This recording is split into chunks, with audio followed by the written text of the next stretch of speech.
எனக்கு வந்து second ஹாஃபோட first half தான் பிடிச்சிருந்துச்சு.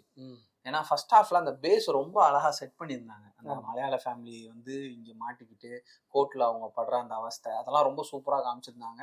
அந்த எமோஷன்ஸ் செம்மையா ஒர்க் அவுட் ஆச்சு. எனக்கே 2, 3 இடத்துலலாம் கண் கலங்குச்சு.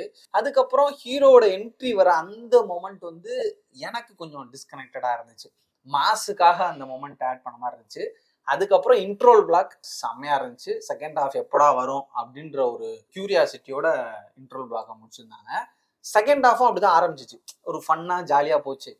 அதுக்கப்புறம் கதையை எப்படி முடிக்கிறதுன்னு தெரியாம அப்படியே ஒரே இடத்துல ரொம்ப நேரமா சுத்தி சுத்தி சுத்தி இடையில சூர்யா சாரோட அந்த மாஸ் மொமெண்ட்ஸை உள்ள ஆட் பண்ணி மட்டும் வச்சு கதையை நகர்த்தி கடைசியில கிளைமேக்ஸ்ல ஒரு பயங்கரமான ஒரு தேட்டர் மொமெண்ட்டை கொடுத்து படத்தை முடிச்சிட்டாங்க. தேட்டர் மொமெண்ட்ஸா படத்துல நிறைய இருக்கு.